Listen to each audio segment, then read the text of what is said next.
My name is Xenius. This guy's name is Kit, and we want to welcome you back to the channel for another episode of TibiaME. So we're starting up right where we left off.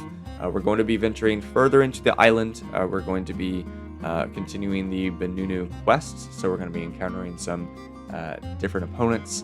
So we're going to jump on into it. So we're picking up right where we left off. And we're going to come here, and I'm immediately going to start off the episode with kind of going through some of the attributes and skills. This is what works for me. It might not work for everyone's playstyle or what you might want, but I have 7 attribute points, and I use 1 of each on all of them, and then I use my last 3 on the mana, attack, and defense. Just so I have more mana. I mean, I'm a wizard. I'm constantly using mana, so it's kind of the one that I'm constantly beefing up. So I'm doing a little bit of rereading because it's been a minute since I've updated any of my skills, 5 years to be exact.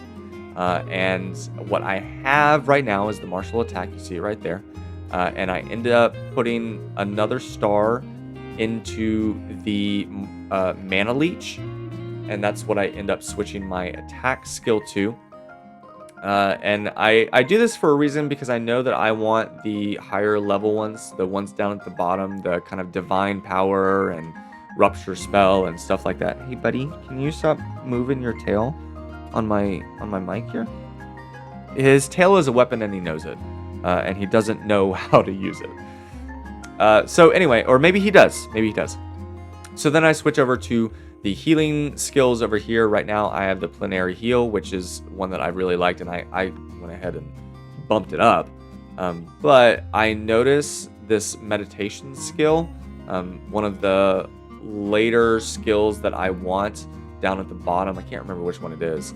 I noticed that it needs meditate to get there, and after I read meditate, it is incredibly intriguing to me. So I end up going ahead and putting a star on that one and switching that skill over. So that's the one I use for the next couple of episodes, and I really like how it works. I was a little nervous on switching over these 2 skills, but they really are working out for me.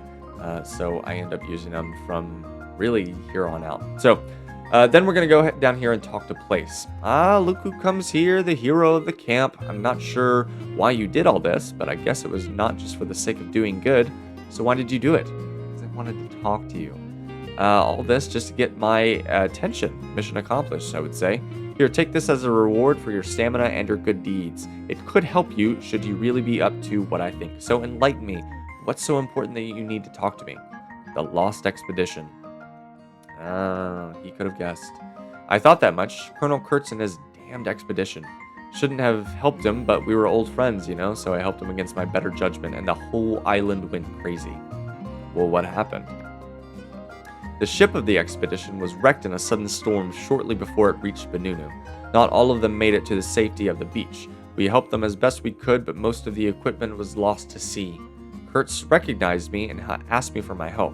He told me something about a mission of great importance for the whole world. I really didn't believe him, but as an old friend and comrade, I did what he asked for and shared my knowledge with him. And then, based on my knowledge about the nearby jungle and some old maps, he undertook some scouting missions to gather more information. Finally, one scouting team came back with enough information about a cult site. The site seemed to correspond to some ancient location on one of Kurtz's maps. The next day, they all took what they could and some more and vanished into the jungle. The last I heard from them was a messenger shortly after they reached the cult site. Do you have the location of the cult site? Well, of course, but it's a little tricky to get there. And since the expedition reached the site, the whole jungle seems to teem with rage and anger. Are you sure you want to go there? Yes, I'm sure. Fine, it's your life we're talking about. To reach the site, you must climb to the first level of the plateau in the north, then to its eastern flank when you reach the lake. Turn north, make your way to the dense jungle of the eastern side, and you will find a way down. Then head to the east until you reach the cult site. The camp should be there. But beware, the jungle in the eastern reaches is wild, and natives that live there don't like intruders. The blessing of the old gods be with you, Xenius. So, we're going to head towards the place where I died. I put the covering breeches in that I got from Place in my inventory. I have so much stuff. I literally have so much stuff. This is me replacing my stuff. I put the inflamer in my inventory because we are going to need it later on in the quest. We're going to be encountering some opponents that are weak to fire. So carry hit, carry ice, and carry fire with you when you're going into this quest. So I'm going to explain the skills a little bit as we're going along. Basically, what the mana leech does is every hit you do, it takes half of that damage that you deal and puts it back into your mana as mana. So basically, your attack will be lowered based off of how much mana you get back.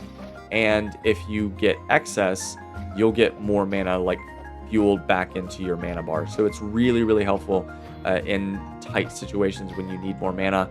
A lot of the time whenever I'm fighting and I'm using spells, I'm not able to use them towards the end because I don't have enough mana, and I'm saving it for a heal spell or something along those lines. So whenever I'm in a pinch and I need it, that's what I use.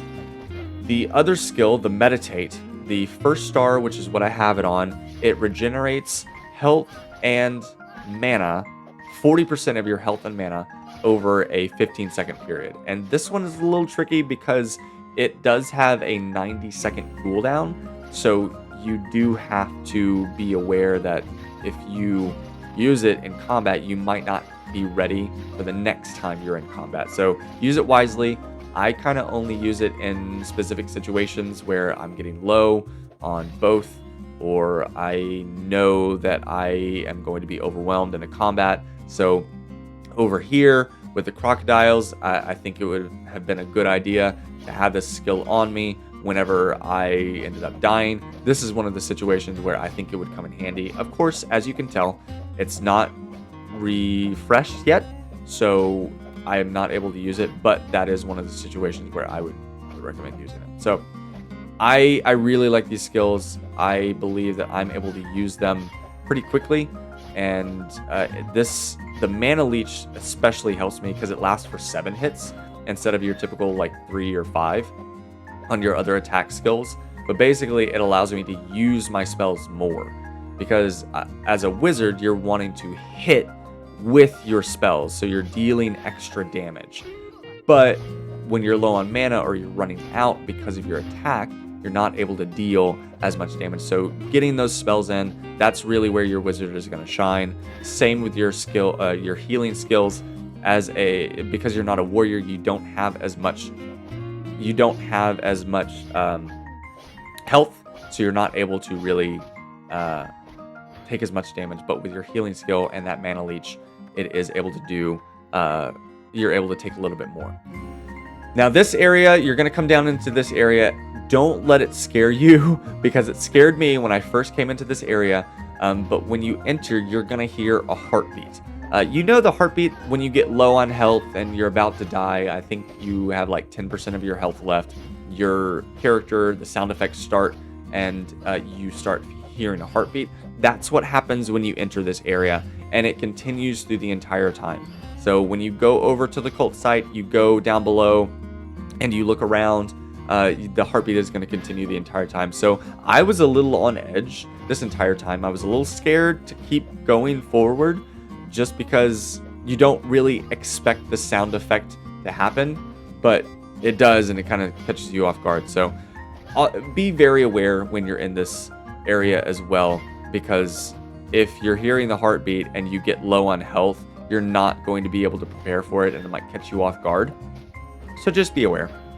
So whenever you're looking for the cult site, obviously you can just follow my lead. You can look around in the same, you can watch what I do basically, but what you're going to want to do is you're going to want to follow the skulls.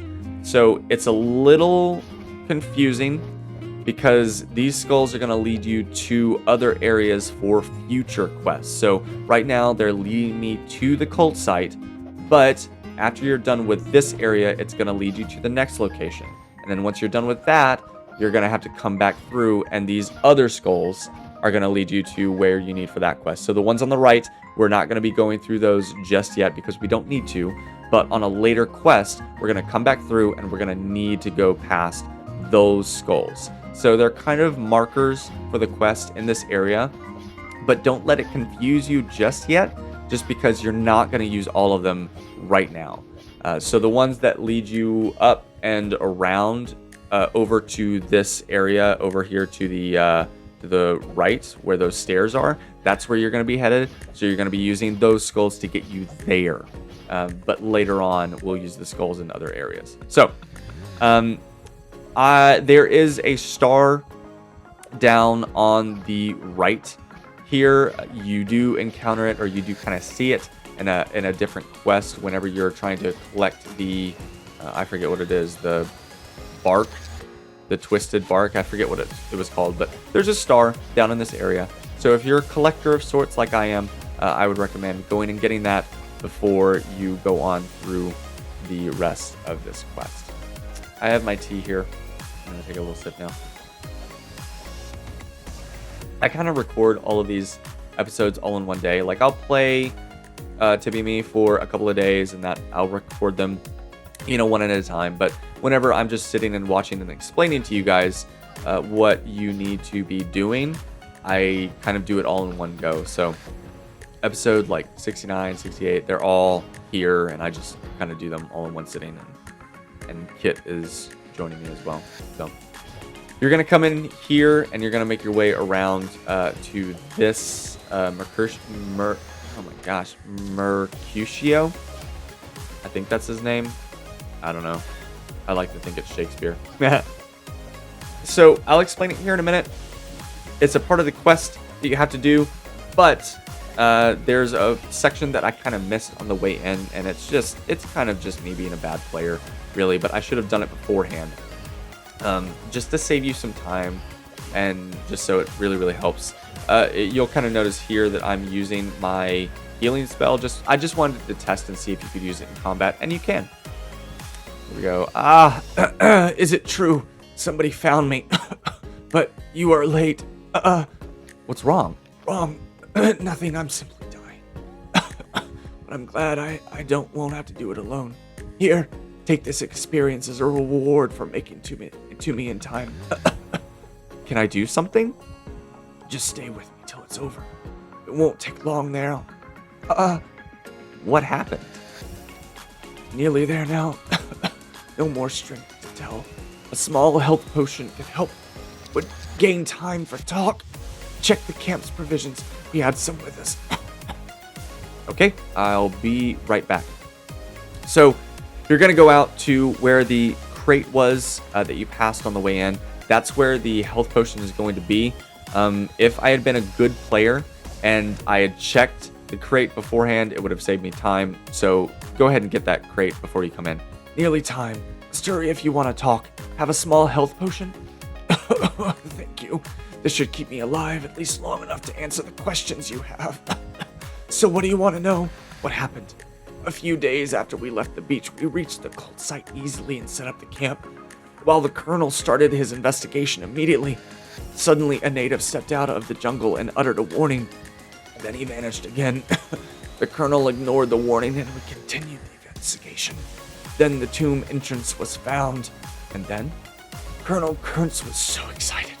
He was sure to find a clue in the artifact's location inside the tomb, so he ignored the warnings of the native from some of us. With a few of his stalwarts, he broke the seals and opened the tomb. Did they enter? Yes, they did. And while they entered, something else left it.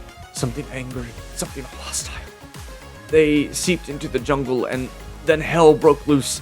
Angry natives appeared all around us. They took us by surprise and attacked us immediately. Many were struck while they stood. Only a few of us could organize the resistance. We fought for our lives, but I was soon hit by a poison dart. I crawled into the tomb for cover, and then I passed out. Where is everyone? I don't know. Before I fell unconscious, I saw the colonel leaving the tomb. As far as I remember, he and his stalwarts fled north into the jungle, and something took them from the tomb and left us to die. When I regained consciousness, everything was silent. I didn't want to see the dead bodies of my friends, so I crawled deeper in the tomb to die. You didn't find any bodies. This means some of them could still be alive.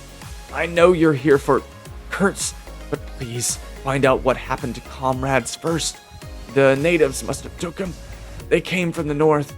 Then you can still track Kurtz. Please find them.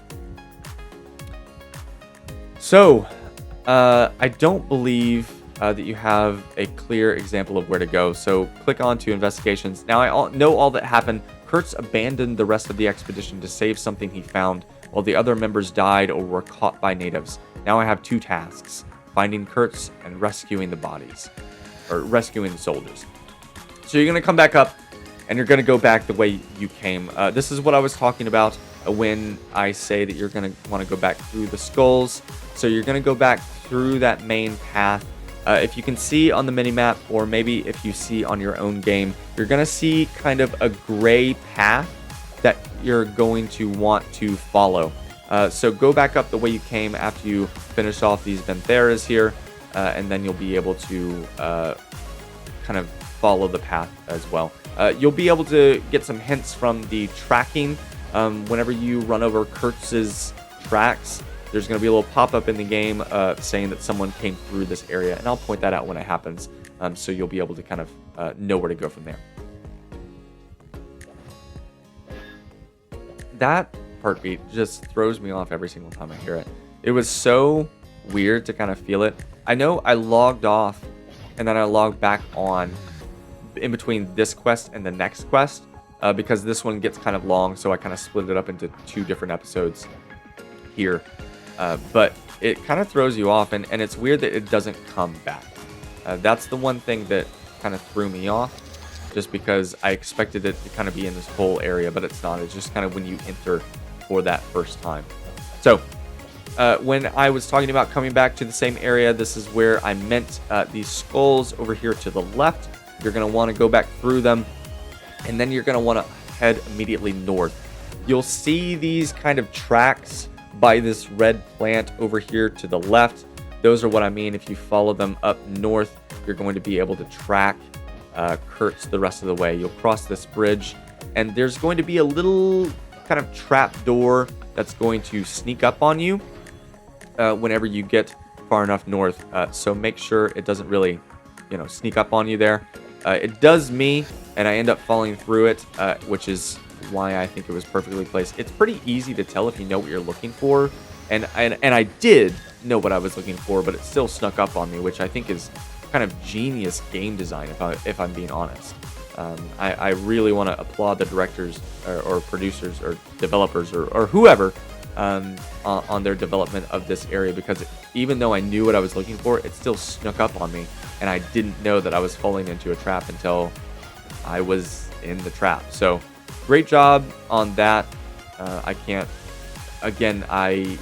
played this game for a while, and it seems so simple just because it's a 2D setup, but the game design is really, really clever. I think they do a great job at showing the story and all of the artwork and kind of the path that you have to follow. So fantastic job. I've reached out to them before because I would love to work more closely with them. I mean, I'm showing this game kind of my own free will just because I think it's incredible. Here's the trap. Here's the trap that you fall into, and then you go lower down. You'll see all of the survivors here, and then you'll talk to Legma. Bumba Wumba, who we got here? The last of the Phyla coming to free his allies. You survived the wrath of the jungle and tracked me warriors to the village. An impressive feat, Baba Wumba, but you fell into the trap we set. You were swarmed, now you will face the consequences of your defilement. I'm not a defiler. You lie. The scouts told everything. They watched as defiling in the intruders. You're one of the intruders. Do you have the same guilt as the others? I'm not with him, bro. You're not with him? You came searching for him? Doesn't matter now. The Loas are angry. They directed the wrath of the jungle against the intruders, and you an intruder. So you share the fate of the others to calm the jungle again. Is there any other option? Other option? Only one. You could ask for the judgment of the goddess. Not even the Loa would dare to doubt the judgment.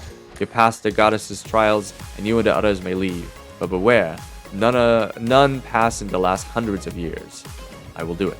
Then you may take the flaming portals to the Hall of Judgment, and you will need this. Take it and see what you can use it for. Soon we will see if you spoke the truth. Bubba Wumba. So this is where I'm going to end it. I go up here, and then afterwards you're going to go through that portal in order to continue the quest. And this next part is a long one. I cut off a lot of it. There's time limits on it, so you have to make sure you do certain things and certain time limits, and I'll point all of that out when we get to it. But what I was talking about is earlier, before we encountered the trap and all that, is I really love the developers of this game and what they do. I mean, they're constantly adding to the story and the world, and I know that takes a lot of work, and I would love to work more closely alongside them. I've already reached out to them to a couple of times to see what we could do collaboration-wise, and I think something might be coming down the pipeline in that aspect. So I'm really excited for what's to come. I'm really excited for the future of this game, and I can't wait to keep playing. So we will pick up with this quest in the next episode. It's a lot of fun, but it does take a long time, so stick with me on that. So thank you guys so much for watching. If you have questions about this quest, leave them down in the comments below, and I will see y'all in the next episode. Bye bye.